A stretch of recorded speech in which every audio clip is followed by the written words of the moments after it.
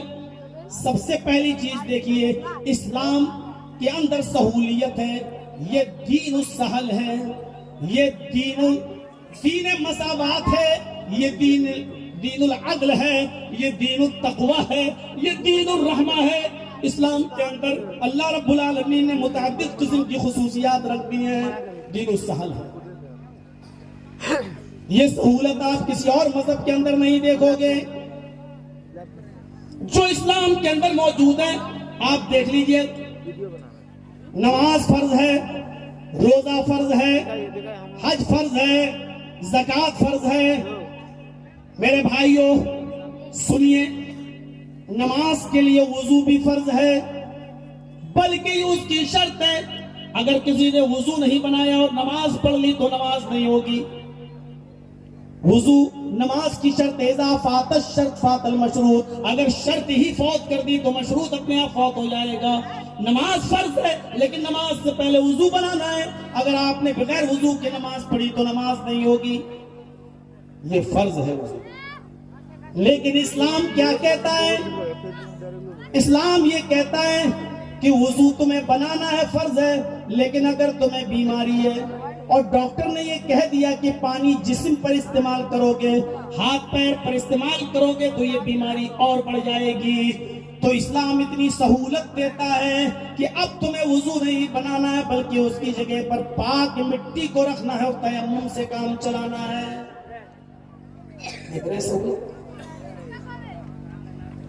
ہندو دھرم کی کتاب منوسمرتی پڑھیے, اس میں لکھا ہوا ہے کہ سندھیا کرنا ضروری ہے اور سندھیا میں ہون ضروری ہے.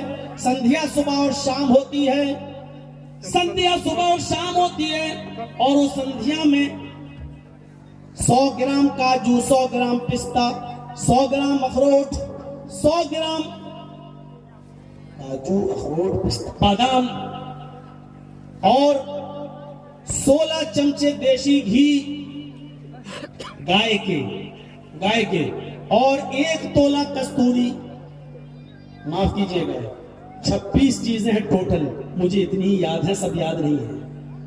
بڑی بڑی چیزیں میں بتا دے رہا ہوں, کاجو, بادام, پستہ اور اخروٹ, یہ 100 گرام, اور 1 تولہ یعنی 10 گرام کے آس پاس جعفران, وہ بھی اوریجنل, 5 چیزیں, اور 16 چمچے دیسی گھی, 16 چمچ. 1 چمچ میں کم سے کم 25 گرام گھی آتا ہو, تو اب 16 چمچ کتنا ہوا وہ آپ سوچ لیجئے گا.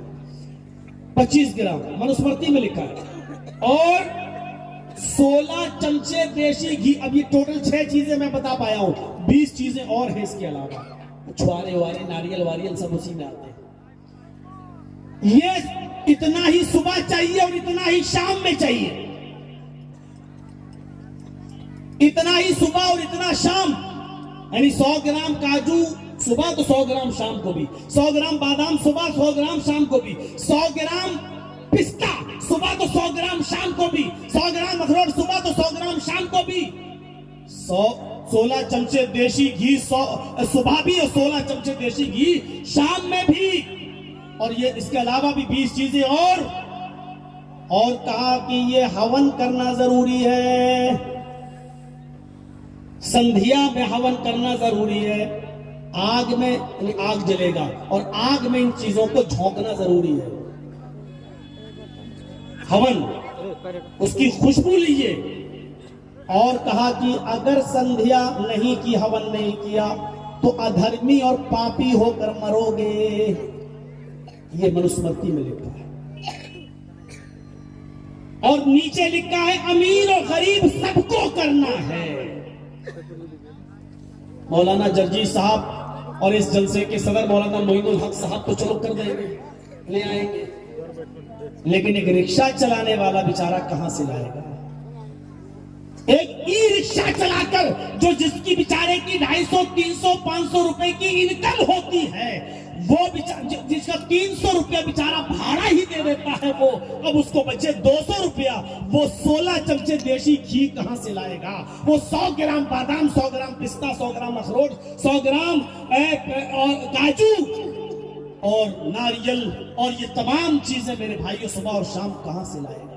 اور لکھا ہے ہر امیر و غریب سب کو کرنا ہے، اگر ایسا نہیں کیا تو ادھرمی و پاپی ہو کر مرو گے۔ منوسمرتی کی اس عبارت سے فیصلہ کر سکتے ہو کہ کتنے لوگ دھرمی ہیں اور کتنے لوگ ادھرمی ہیں، آپ اندازہ لگا سکتے ہیں، یعنی غریبوں پر کو بھی کرنا ہے، کوئی سہولت نہیں ہے۔ اس کے برعکس بائبل دیکھ لیجیے آپ، عیسائیوں کی کتاب انجیل، جس کا نیو ٹیسٹامنٹ، اولڈ ٹیسٹامنٹ نہیں، نیو ٹیسٹامنٹ، آپ انجیل دیکھیں جس میں جیسس نے پطرس سے کہا ہے، جیسس ایسے ہی تھے پطرس کے لیے جیسے محمد رسول اللہ ابو بکر صدیق کے لیے۔ ابو بکر صدیق نے اللہ کے رسول کو کبھی اکیلے نہیں چھوڑا، ایسے ہی پطرس نے جیسس یعنی عیسیٰ کو کبھی اکیلے نہیں چھوڑا۔ تو جیسس نے پطرس سے کہا، پطرس بائبل میں لکھا ہے، انجیل میں لکھا ہے، ساری کی ساری چیزیں اللہ کی راہ میں، خدا کی راہ میں قربان کر دو، سب کچھ لٹا دو، اور یہ آدیش، یہ حکم، یہ آرڈر سب کو دے دو۔ پطرس نے کہا بھائی ساری دولت اتنی محنت سے کمایا ہوا کوئی آدمی کیسے دے دے گا؟ تو جیسس نے ایک سوئی لی، سوئی جس سے ہم آپ کپڑا سلتے ہمارے گھر کی عورتیں، سوئی لی اور سوئی ایسے سوئی نکالی اور کہا پطرس یہ سوئی دیکھ رہے ہو؟ کہاں؟ اس میں سوراخ، یہ چھید دیکھ رہے ہو؟ کہا ہاں۔ اس سوئی کے سوراخ سے کیا اونٹ چلا جائے گا؟ میں کہوں اس میں اونٹ کو داخل کرو، کیا تم اس میں اونٹ کو انٹر کر سکتے ہو، پرویش کر سکتے ہو، داخل کر سکتے ہو؟ پطرس نے کہا کیسے چلا جائے گا؟ سوئی کے سوراخ سے اتنا بڑا اونٹ کیسے چلا جائے گا؟ نہیں پار ہو سکتا ہے، نہیں کراس کر سکتا ہے۔ فرمایا سنو اے پطرس، تم اور تمہارے پورے سماج کے لیے، یعنی سارے عیسائیوں کے لیے میرا یہ آرڈر ہے، اس سوئی کے سوراخ سے اونٹ کا جانا تو ممکن ہے، یہ پاسبل ہے کہ سوئی کے سوراخ سے اونٹ چلا جائے، لیکن یہ پاسبل نہیں ہے، یہ ممکن نہیں ہے کہ اللہ کی جنت میں کوئی امیر چلا جائے، کوئی دولت مند چلا جائے، جب تک وہ سارا کا سارا مال اللہ کی راہ میں، خدا کی راہ میں خدا بند تعالیٰ کو نہیں دے گا، میرے بھائیوں وہ جنت میں نہیں جائے گا، اس کو اپنا سارا کا سارا مال اللہ کی راہ میں لٹانا پڑے گا، یعنی جتنا کمایا سب دے دو۔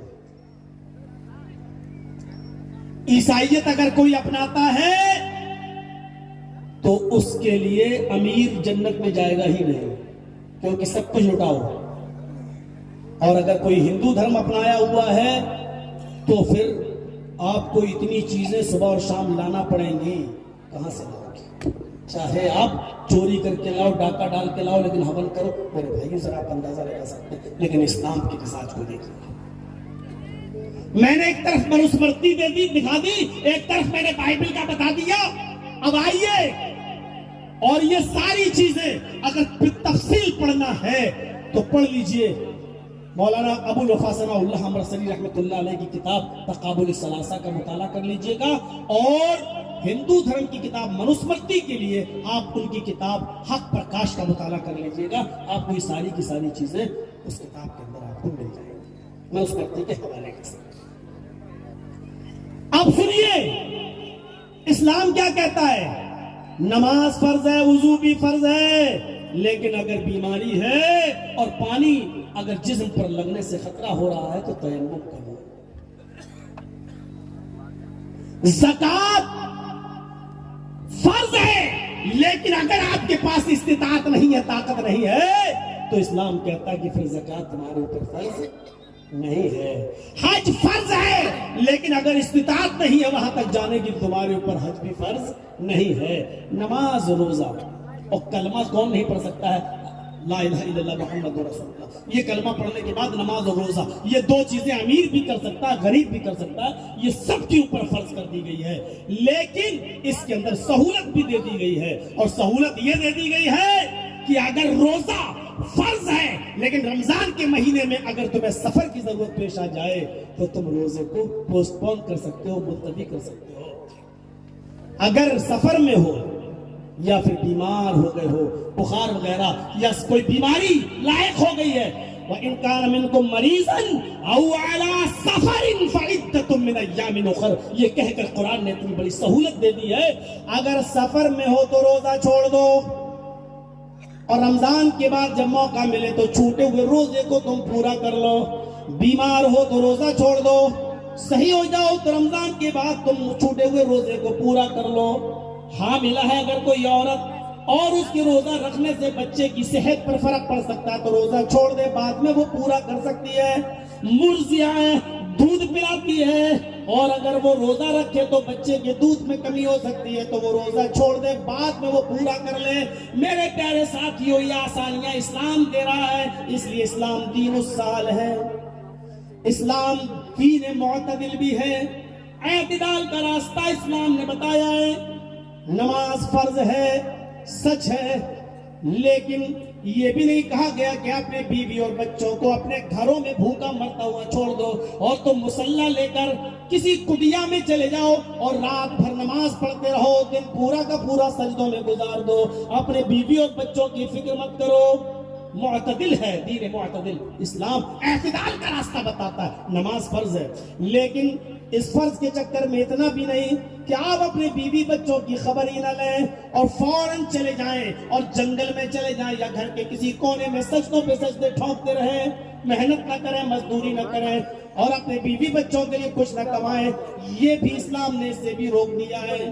روزہ فرض ہے، لیکن یہ بھی نہیں کہا کہ تم رمضان کے 30 روزے کے علاوہ اور روزے بھی تم چاہو تو پیدر پہ رکھ سکتے ہو، مسلسل رکھو، مہینے، 2 مہینے، 4 مہینے، 5 مہینے، بلکہ اللہ کے رسول نے مسلسل 100 میں وصال سے منع کیا ہے، تسلسل کے ساتھ روزہ رکھنے سے منع کر دیا ہے۔ فرمایا کہ تم مہینے میں 3 روزے رکھ لیا کرو، ایام 20 کے 3 روزے رکھ لیا کرو، مہینے میں 3 روزے کافی ہیں۔ ایک روزے کا ثواب اللہ کے یہاں 10 روزے کے برابر ملتا ہے۔ اگر آپ نے ایک مہینے میں 3 روزے رکھے تو گویا پورا مہینہ آپ نے روزہ رکھ لیا کافی ہے۔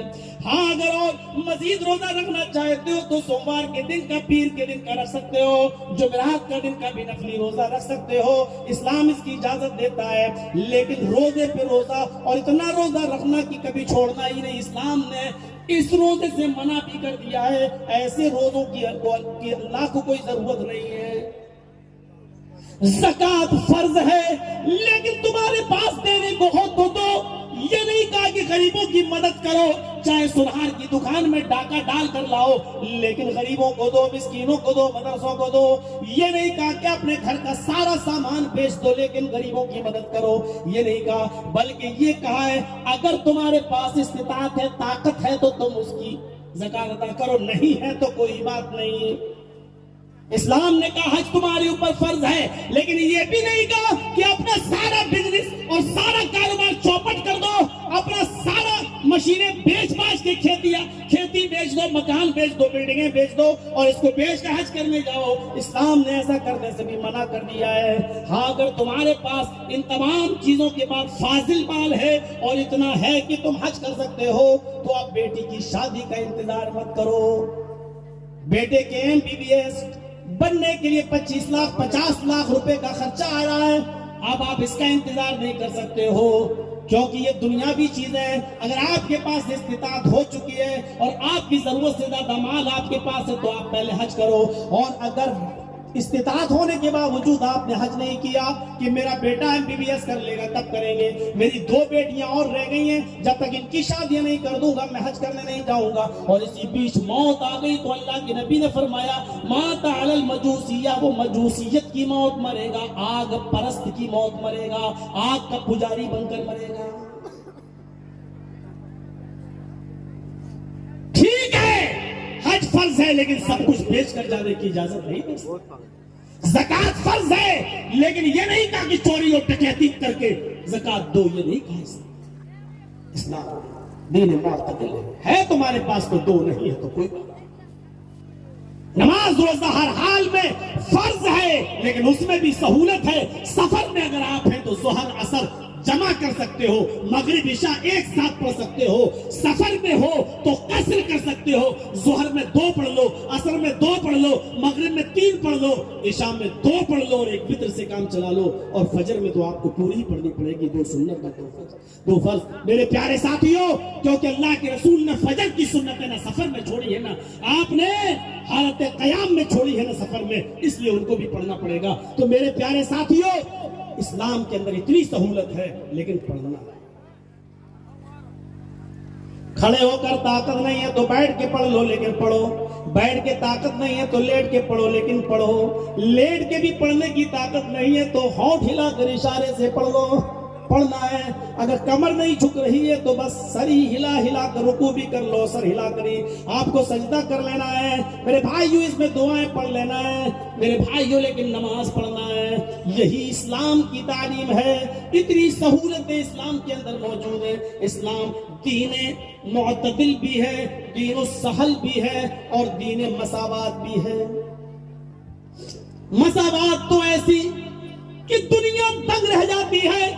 آج بھی ہمارے ہندو بھائیوں کو دیکھ لو اور یورپ کنٹری میں چلے جاؤ جو آج سب سے زیادہ جمہوریت کے علم بردار بنتے ہیں, ان کی ادھر بھی کالے اور گوروں کا جو جھگڑا ہے وہ دیکھ سکتے ہیں. کہتے ہیں کہ سب کے حقوق برابر ہیں لیکن وہ اپنے کسی کالے کو, سیاہ فام انسان کو حاکم وقت نہیں بنا سکتے ہیں, ان کو وہ حقوق نہیں دیے گئے ہیں. آج یورپ کے اندر کالے اور گوروں کی لڑائی چل رہی ہے.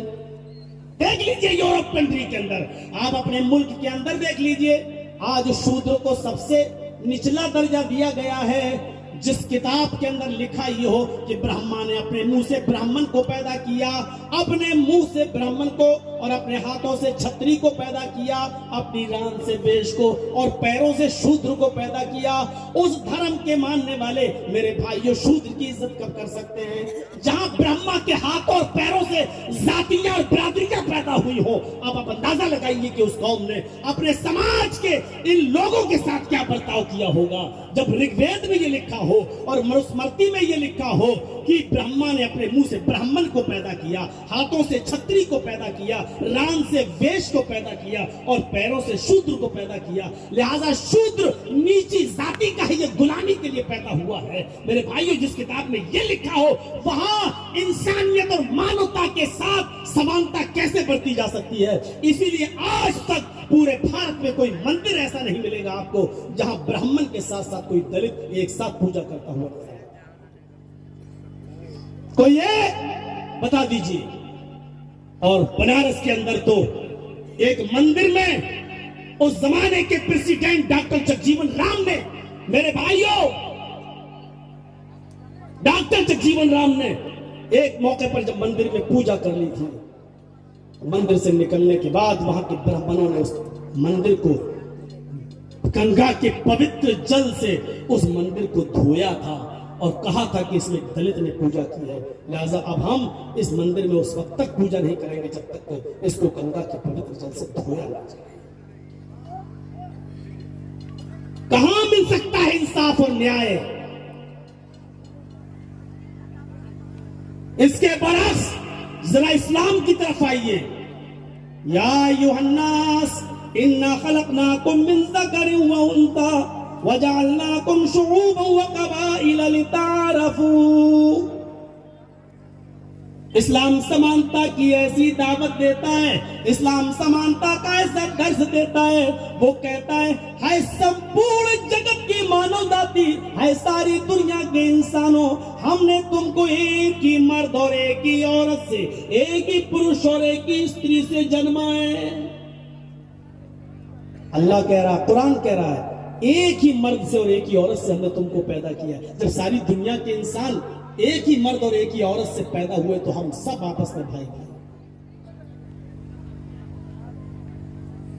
اس نے کہا تمہارا باپ ایک ہے، اس نے کہا تمہاری ماں ایک ہے، اور جس کا باپ ایک ہو، جس کی ماں ایک ہو، وہ منہ اور ہاتھوں سے اور رانوں سے اور پیروں سے پیدا نہیں ہوتا ہے، وہ سب بھائی بھائی ہوتے ہیں۔ اس لیے سب کا ادھیکار برابر ہے، سب کا حق برابر ہے، کوئی چھوٹا نہیں اور کوئی بڑا نہیں۔ اس لیے ہماری مسجدوں کا حال بھی دیکھ لو، اللہ اکبر اللہ اکبر، یہ ندا امیر و غریب سب کے لیے ہے، اور اسی مسجد کی بلندی پر کھڑے ہو کر یہ آواز ہر ایک کے لیے، حی علی الصلاۃ، آؤ نماز کی طرف۔ یہ امیر کے لیے بھی ہے، غریب کے لیے بھی ہے۔ یہی اذان کی آواز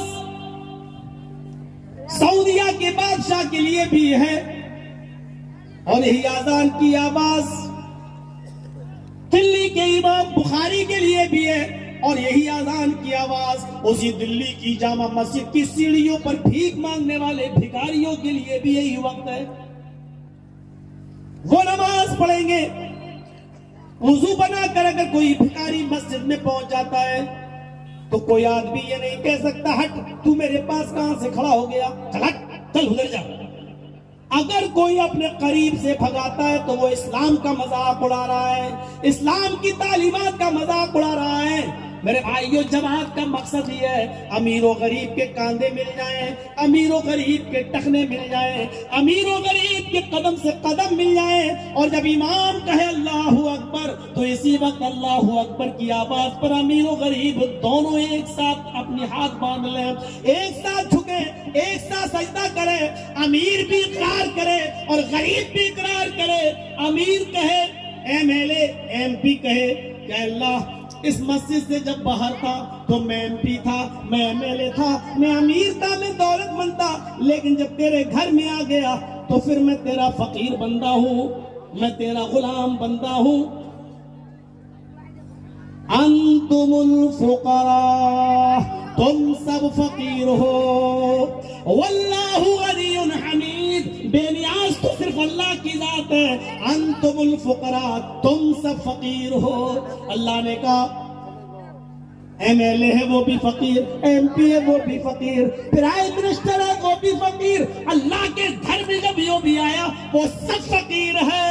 اس لیے ہم دعا مانگتے ہیں اللہ کے گھر میں آ کر تو اللہ سے مانگتے ہیں، ارے ہم دونوں سجدوں کے بیچ میں مغفرت کی دعا اللہ سے مانگتے ہیں، رب اغفر لی، اے اللہ میری مغفرت فرما۔ بہت سے لوگ یہ بھی دعا پڑھتے ہیں، اللہم اغفر لی وارحمنی وہدنی وعافنی وارزقنی میں اللہ تم مجھے رزق حلال دے۔ میرے پیارے ساتھیو، ہم جب اللہ کے گھر میں آئی گئے تو اللہ سے مانگ رہے ہیں۔ اللہ نے کہا تم سب فقیر ہو، غنی اور حمید تو صرف میری ذات ہے، بے نیاز تو صرف میری ذات ہے۔ علامہ اقبال نے یہی نقشہ تو کھینچا تھا، ایک ہی صف میں کھڑے ہو گئے محمود و ایاز، نہ کوئی بندہ رہا نہ کوئی بندہ نواز۔ یہاں سے ہمیں اور آپ کو سوچنا چاہیے کتنی بڑی کتنا بڑا مساوات کا یہ درس ہے جو اسلام نے دیا ہے۔ حضرت عمر فاروق کو اتنا ملی، بیت المقدس فتح کر لیا گیا، اسلام کی روح کو جاننے کی کوشش کیجئے اور کہا آئیے بیت المقدس میں 2 رکعت نماز پڑھا دیجئے آپ۔ حضرت عمر فاروق بیت المقدس کی طرف سفر کر رہے ہیں، ایک اونٹ ہے، اونٹ کے پچھلے سائیڈ میں، اونٹ کے پچھلی طرف کھجور کی گٹھلیاں بنی ہوئی ہیں، اونٹ کا گھاس اور چارہ بنا ہوا ہے، ایک ہی آدمی اونٹ پر بیٹھ سکتا ہے۔ اپنے غلام کبھی افلاح کو بٹھاتے ہیں اور اونٹ کی لگام کو خود پکڑتے ہیں، کبھی عمر فاروق اس اونٹ کو پر بیٹھتے اور ان کا غلام افلا اونٹ کی لگام کو پکڑتا ہے. میرے بھائیوں اس طریقے سے چل رہے ہیں. 1 میل افلا تم اونٹ کی لگام پکڑو گے اور میں اونٹ پر بیٹھوں گا, پھر 1 میل میں اونٹ کو لے کر چلوں گا, تم اونٹ کے اوپر بیٹھو گے. اس طریقے سے یہ قافلہ چل رہا ہے, اس طریقے سے یہ قافلہ جا رہا ہے. میرے پیارے ساتھیوں, جب بیت المقدس آنے والا ہوا تو لوگ کھڑے ہیں, یہودی بھی کھڑے ہیں, عیسائی بھی کھڑے ہیں, مسلمان بھی کھڑے ہیں, منظر دیکھ رہے ہیں. آج امیر المومنین کو دیکھنا چاہتے ہیں. کون ہے جس کے بہادر سپاہیوں نے بڑی محنت و مشقت کے بعد آج بیت المقدس کو فتح کر لیا, آزاد کرا لیا ہے. آج اس پر پوری طریقے سے ان کا نینترن ہو گیا ہے. آج امیر المومنین کو یہودی بھی دیکھنا چاہتے ہیں, عمر فاروق کو یہودی بھی اور عیسائی بھی دیکھنا چاہتے ہیں. لیکن قسمت دیکھیے, جیسے ہی حضرت عمر فاروق بیت المقدس آنے والا ہوا, 1 میل دور رہ گیا, زیادہ دور نہیں رہ گیا. حضرت عمر فاروق کی اونٹ کی لگام پکڑنے کی باری آ جاتی ہے. حضرت عمر فاروق کے اونٹ کی لگام پکڑنے کی باری آ جاتی ہے. اتر گئے. ان کا غلام کہتا فلاں نہیں امیر المومنین 1 میل ہی تو رہ گیا ہے, میں اور لے کے چلوں گا, آپ بیٹھے رہیے, عزت کا کچرا نکل جائے گا, عزت کا کچرا نکل جائے گا, آپ بیٹھ جائیے. اگر آپ نے اونٹ کی لگام پکڑ لی تو یہودی کیا سوچیں گے اور یہ عیسائی کیا سوچیں گے, آپ اونٹ پر بیٹھے رہیے. حضرت عمر جمپ لگا کے نیچے اترے, کہا بیٹھو اوپر, تمہاری بیٹھنے کی باری ہے, تم بیٹھو. فرمایا امیر المومنین, آپ امیر المومنین ہیں. کہا تو کیا ہوا, اسلام کے اصول تو سب کے لیے ہیں, ضابطے تو سب کے لیے ہیں, عدل تو سب کے لیے ہے, انصاف تو سب کے لیے ہے. کیا میں لوگوں کی نظروں میں اچھا بننے کے لیے اسلام کے اصول اور اسلام کے ضابطوں کو توڑ دوں؟ نہیں توڑ سکتا. بیٹھو اونٹ کے اوپر بٹھا دیا. افلاح کو لگام خود پکڑی حضرت عمر فاروق نے, اور وہ لگام پکڑ کے چلنے لگے. لوگ کہنے لگے یہودی عیسائی مسلمانوں سے, کیا تمہارا امیر المومنین وہ ہے جو اونٹ کے اوپر بیٹھا ہوا ہے؟ قریب سے دیکھوں گا, آنے دو. اور مسلمان کہہ رہے نہیں, اے یہودیو تم غلط سوچ رہے ہو, میرا امیر المومنین وہ نہیں ہے جو اوپر بیٹھا ہے, میرا امیر المومنین تو وہ ہے جو اونٹ کی لگام کو پکڑ کر لے کر چل رہا ہے. اے یہودیو, یہ طے ہوا تھا 1 میل تم بیٹھو گے, میں پیدل چلوں گا, 1 میل میں بیٹھوں گا, تم پیدل چلنا. امیر المومنین کے پیدل چلنے کی باری آ گئی, اس لیے انہوں نے اونٹ کی لگام کو پکڑ لیا ہے. میرے امیر المومنین عدل کے بہت بڑے فالوور ہیں, عدل کو کسی قیمت پر چھوڑتے نہیں ہیں. انصاف کا تقاضا یہی ہے کہ وہ اسلام کے اصول کی کبھی قربانی نہیں دیتے. یہودیوں نے جب یہ منظر دیکھا تو بہت سے یہودی اسی جگہ پر ایسے تھے کہ جن کی زبان سے اس وقت یہ کلمہ نکل رہا تھا, اشہد ان لا الہ الا اللہ و اشہد ان محمدن عبدہ و رسولہ. اس لیے نہیں کہ عمر نے بیت المقدس فتح کر لیا, بلکہ اس لیے کہ اسلام کے اصول ایسے ہیں کہ جو امیری و غریبی, حاکم و محکوم, مالک اور غلام کے درمیان فرق نہیں کرتے, بلکہ سب کو برابر کا درجہ دیتا ہے اسلام. اس اصول کی بنیاد پر, اس تعلیم کی بنیاد پر وہ کلمہ پڑھ رہے تھے, اور وہ کلمہ پڑھ کر بتا رہے تھے کہ اس اصول کی وجہ سے اسلام.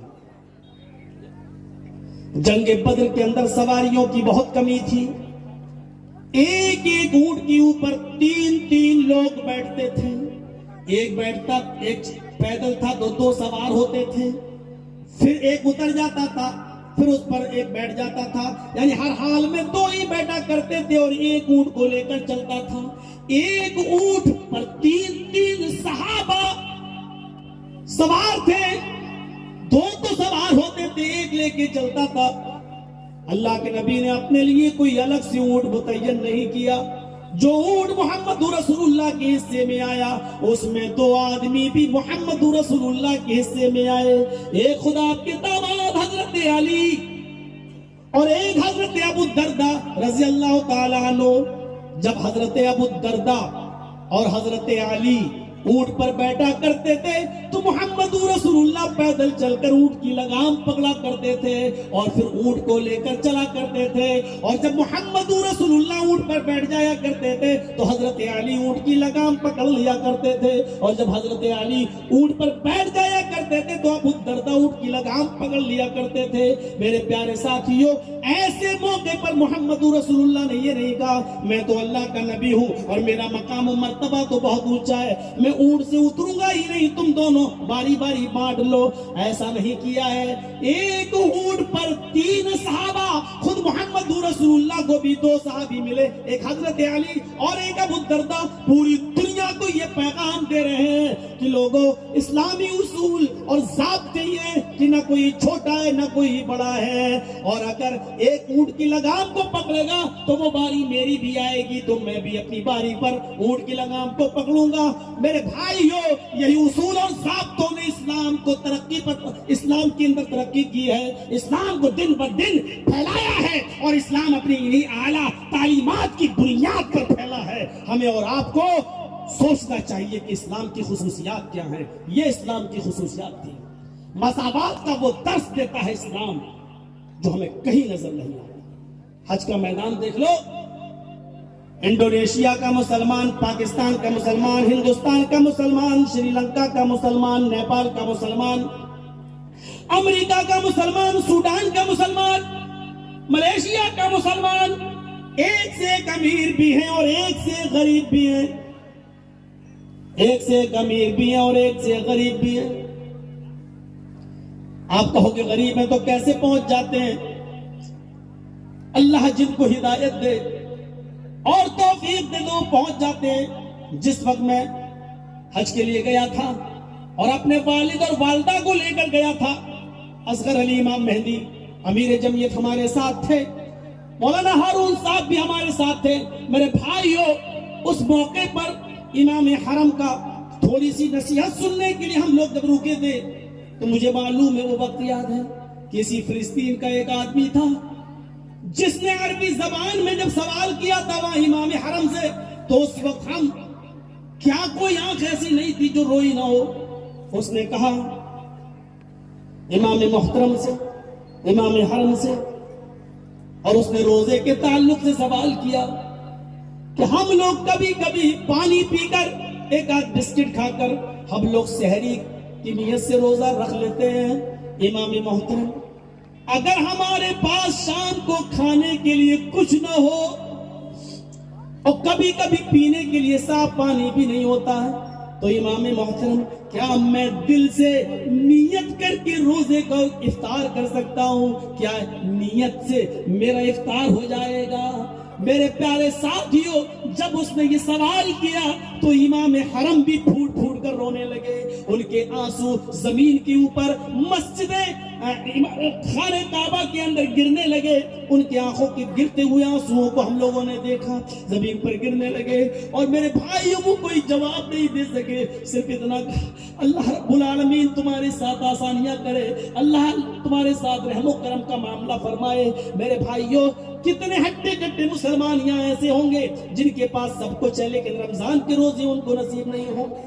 کتنے ایسے ہیں جو جن میں کھاتے ہوں گے پیتے بھی ہوں گے, یہ الگ بات ہے سب کے سامنے نہیں, لیکن روزے کی توفیق نہیں ملتی. ان فلسطین کے ان نونہال مسلمانوں سے پوچھو جن کے پاس کھانے کو کچھ نہیں تو ایک بسکٹ کھا کے سحری کر لی, اور افطار کے لیے کچھ نہیں تو امام حرم سے پوچھ رہا ہے کیا افطار روزے, کیا نیت سے افطار ہو جائے گا؟ کیا میں افطار نیت سے کر سکتا ہوں؟ ایسے موقع پر بھی وہ روزہ نہیں چھوڑ رہے ہیں. میرے بھائیوں, کچھ عبرت حاصل کرو, اسلام کے اصولوں کو بالائے طاق مت رکھو. یہ بہت بڑی نعمت ہے جو ہمیں اور آپ کو ملی ہے. اسلام کے لیے اپنی چھوٹی چھوٹی چیزوں کو قربان کر دو لیکن اسلام کی قربانی مت دو. یہی وجہ ہے کہ حضرت سمیہ نے اپنی جان کا نذرانہ دے دیا لیکن اسلام کی قربانی نہیں دی.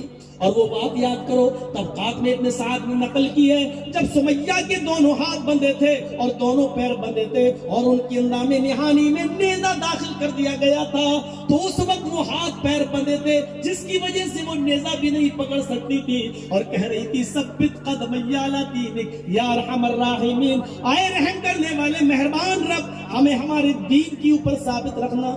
اس نے یہ نہیں کہا اے اللہ میری جان بچا لے, اللہ میری جان کی حفاظت فرما دے, اللہ اس مصیبت سے تو مجھے بچا لے. اس نے اس موقع پر بھی یہی دعا کی, ثبت قدمی علی دینک, اللہ جان جائے جائے, ہاتھ پیر توڑے جائے, سب کچھ چھن جائے, لیکن میرے دین کو ثابت رکھنا.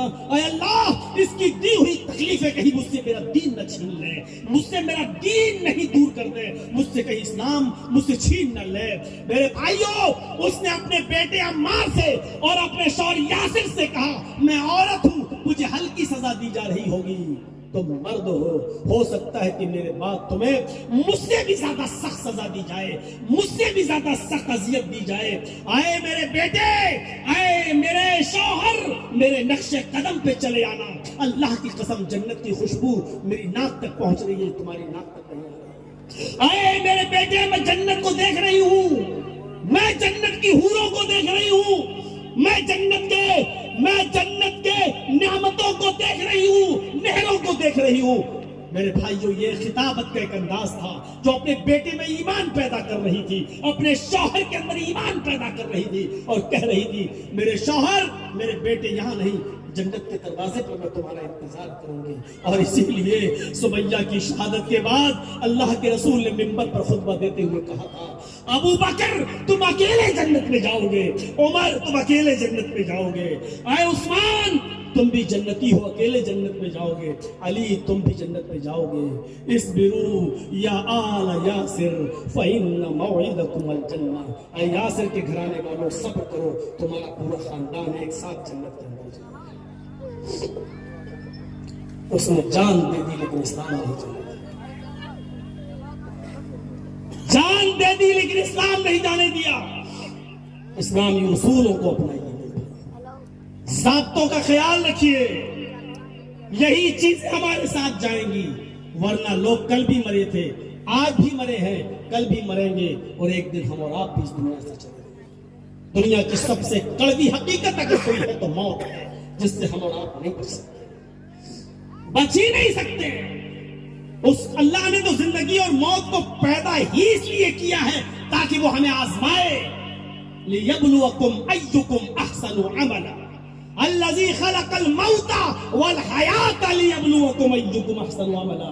اللہ نے کہا ہم نے موت کو بھی پیدا کیا اور زندگی کو بھی پیدا کیا. موت اور زندگی دونوں مخلوق ہے اللہ کی, اس لیے موت کو بھی موت آئے گی اور زندگی کو بھی موت آئے گی, کیونکہ ہر مخلوق کو فنا ہونا ہے. اس لیے زندگی تو فنا ہوگی, موت بھی ایک دمبے کی شکل میں لائی جائے گی, اور قیامت کے دن فرشتہ کہے گا اے جنتیو جنت کے کنارے کھڑے ہو جاؤ, اے جہنمیو جہنم میں کنارے کھڑے ہو جاؤ. تمہیں دنیا میں جو موت آتی تھی یہی موت ہے جو ہمارے ہاتھ میں دمبا, یہی موت ہے, آج اس موت کو بھی موت آ رہی ہے. یہ کہہ کر دمبے پر چھری چلا دے گا اور کہے گا اے جنتیو ہمیشہ کے لیے جنت میں چلے جاؤ, اے جہنمیو ہمیشہ کے لیے جہنم میں چلے جاؤ.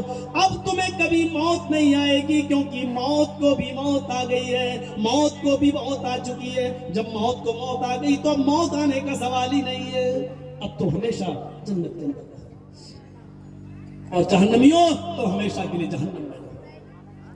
جنتی تو خوش ہو جائیں گے, موت نہیں آئے گی, چلو جنت میں ہمیشہ. لیکن جہنمیوں کا حال کیا ہوگا اندازہ لگا سکتے.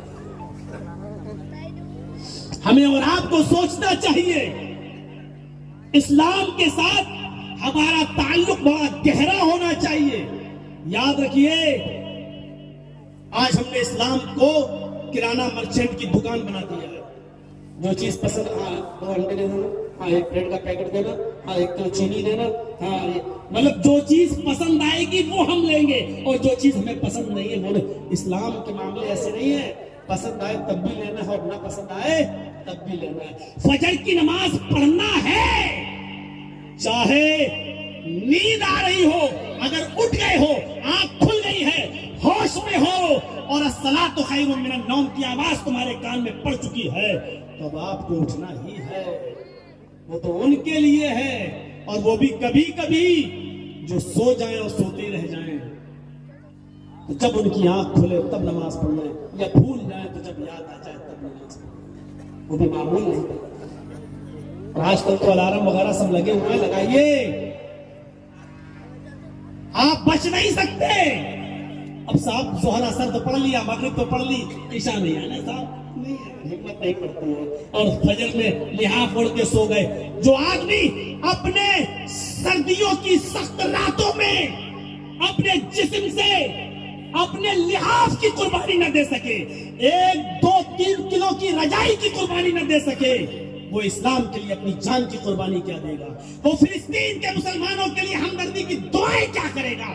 جو شخص اسلام کے اصول و ضابطے کو مانتے ہوئے 2-3 کلو کا لحاف اپنے اوپر سے نہ ہٹا سکے, اپنے اوپر سے ایک لحاف کی قربانی نہ دے سکے, اور مسجد میں نہ جا سکے. ڈھانک بند کریے ڈرامے, بند کریے نوٹنکیاں کہ صاحب دعا کرو. کہاں سے دعائیں قبول ہوں ہماری؟ رزق ہمارا حلال نہیں, روزی ہماری حلال نہیں, کارنامے ہمارے جائز نہیں, نمازوں سے ہمیں شغف نہیں, مسجدیں ہماری ویران پڑی ہیں. اللہ فلسطین کے مسلمانوں پہ مدد فرما. یہ تاریخ پہ لکھا جائے گا, آنے والے اتہاس میں لکھا جائے گا کہ جس وقت فلسطین کے مسلمان اپنے اسلام اور ایمان کو بچانے کی جنگ لڑ رہے تھے, بھارت کا مسلمان آسٹریلیا اور انڈیا کا ورلڈ کپ دیکھ رہا تھا. یہ تاریخ میں لکھا جائے گا, یہ اتہاس میں لکھا جائے گا.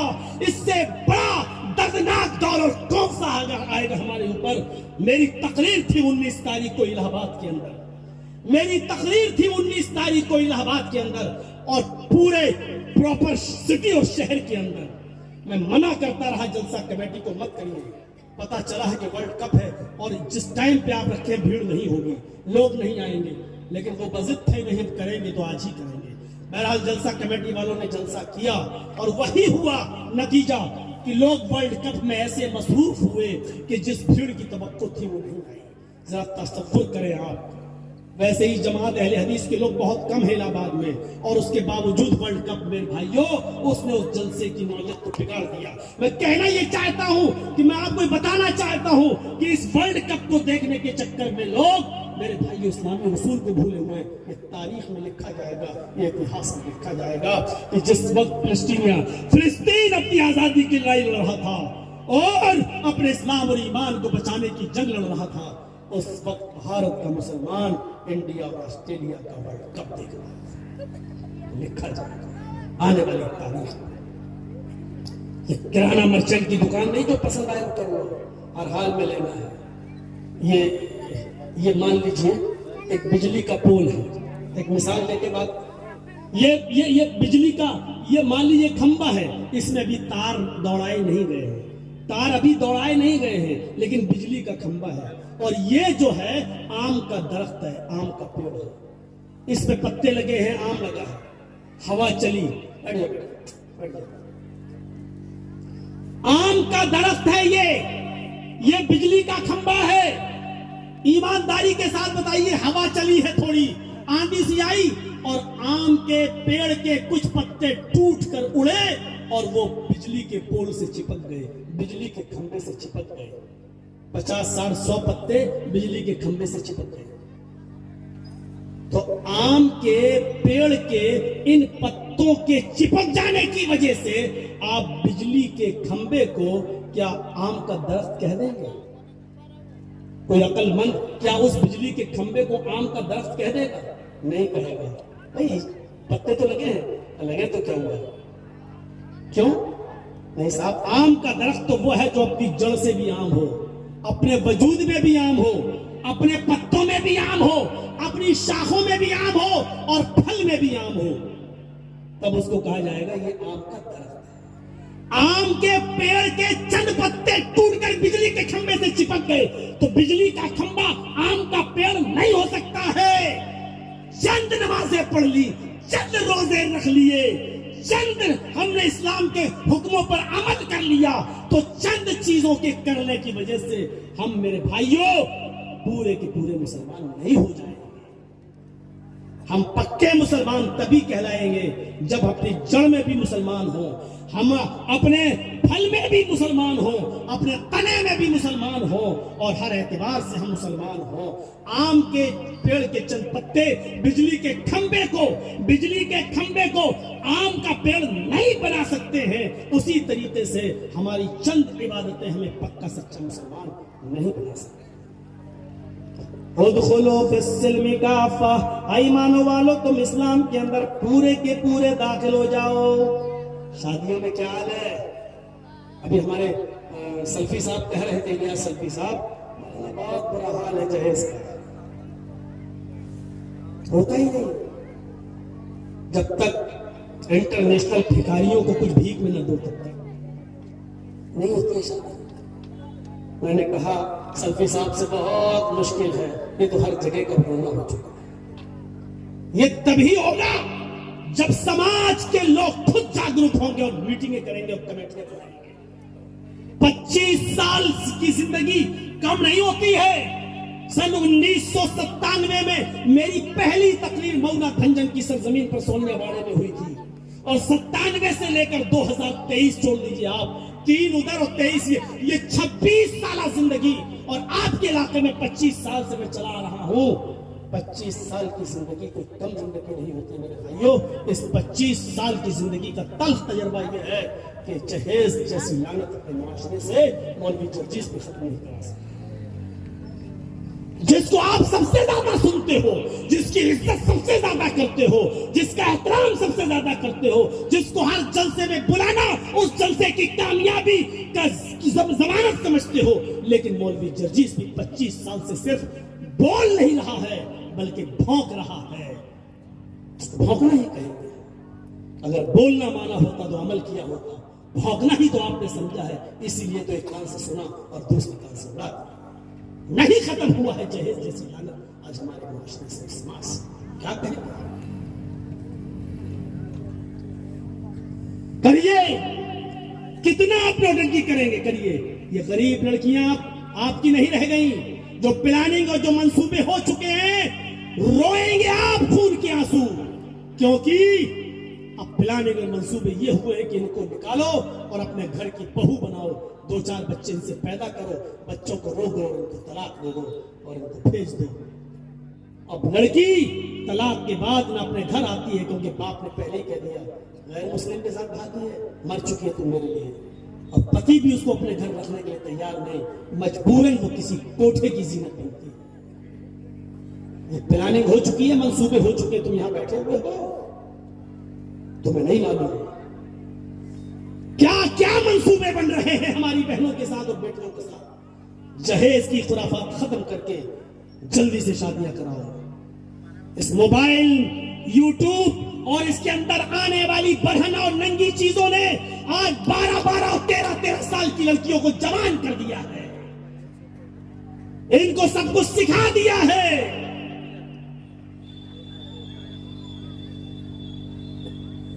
جلدی شادیاں کریے اور جہیز کی لعنت اپنے معاشرے سے ختم کرائیے۔ مل کر بیٹھ کر سمجھوتا کر کے لوگوں سے معاشرے میں طے کر لو، جو جہیز مانگے گا اس کو جہیز، اس کا بائیکاٹ، جو جہیز دے گا اس کا بائیکاٹ، یہ جب تک آپ طے نہیں کریں گے نہیں رکے گا۔ مولوی جرجیس آئے گا، بول کے چلا جائے گا، عمل ہمیں اور آپ کو سب کو مل کے کرنا ہے۔ جب تک سوشل بائیکاٹ نہیں ہوگا تب تک یہ معاملہ آگے نہیں بڑھے گا۔ آپ مدرسہ بناتے ہیں، کمیٹی بنا لی، مسجد بناتے ہیں، کمیٹی بنا لیتے ہیں، اس کے لیے بھی کمیٹی بنا لیجیے میرے بھائیوں، ورنہ ہماری لڑکیاں غیر مسلموں کے ساتھ جائیں گی نہیں، جا رہی ہیں۔ کتنے ریکارڈ آپ کو بتائیں؟ مجھے معلوم ہے کہ کچھ چینل والے ہماری کٹنگ کر کر کے زی نیوز اور آر بھارت جیسے زہریلے چینلوں پر دیتے ہیں، اس لیے میں ریکارڈ نہیں بتا رہا ہوں آپ کے سامنے، لیکن یہ بتا رہا ہوں کہ منصوبے ہو چکے ہیں، پلانیں بن چکے ہیں۔ ہمارا اسلام کے ساتھ رشتہ پانی اور پتھر کی طرح نہیں ہونا چاہیے۔ پانی کا ایک گلاس ہے، اس میں پتھر ڈال دیجئے، 2 دن کے بعد بھی پتھر رہے گا، آپ نکال کے پھینک دیجئے۔ یعنی پانی میں پتھر ڈالو، جب چاہو تب نکال کے پھینک دو گے۔ ایسا نہیں ہونا چاہیے کہ جب چاہو اسلام ہمارے دل سے نکال لو، جب چاہو تب ہم اسلام میں داخل ہو جائیں، ایسا نہیں ہونا چاہیے۔ ہمارا اسلام کے ساتھ رشتہ یہ ہونا چاہیے اسلام کے ساتھ ہمارا رشتہ پانی اور رنگ کی طرح ہونا چاہیے. پانی اور رنگ، کلر. ایک گلاس پانی میں 2 روپے کا آپ کھانے والا کلر ڈال دیجئے، لال، پیلا، ہرا، کوئی بھی کلر آپ ایک گلاس پانی میں یا ایک جگ پانی میں ڈال دیجئے اور وہ گھل جائے گا، 1 منٹ میں گھل جائے گا.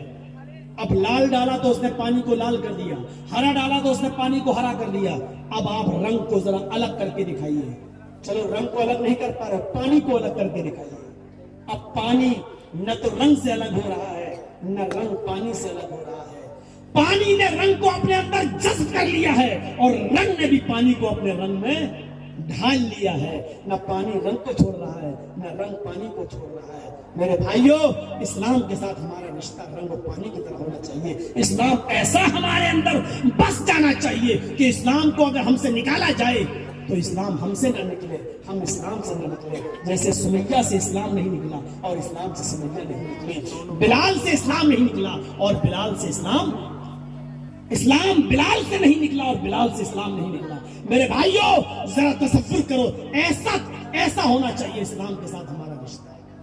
یہ چند جہیز والے اسلام کا مذاق اڑاتے ہیں اور یہ باراتی جو 200-250 کی پہنچ کے لڑکی والے پر ظلم کرتے ہیں، ان سارے سسٹم کو ختم کریے. اسلام کے اندر ایسے رنگ جاؤ، ایسے بس جاؤ جیسے رنگ پانی کے اندر بس جاتا ہے. رنگ الگ نہیں ہوتا اور پانی الگ نہیں ہوتا. میرے بھائیوں، یہ رہی میری 1.5 گھنٹے کی تقریر کا خلاصہ. اس سے زیادہ اب ہم چل نہیں پائیں گے کیونکہ ہم بھی یوپی کے ڈائریکٹ آپ کے جلسے میں آ رہے ہیں. تو میرے بھائیوں، چلتے چلتے پھر کہتا ہوں کہ جس ادارے کے لیے تعاون کے لیے جلسہ کیا گیا ہے، آپ سے گزارش ہے، میرے بعد شاید یہ بات کسی کو سنیں گے.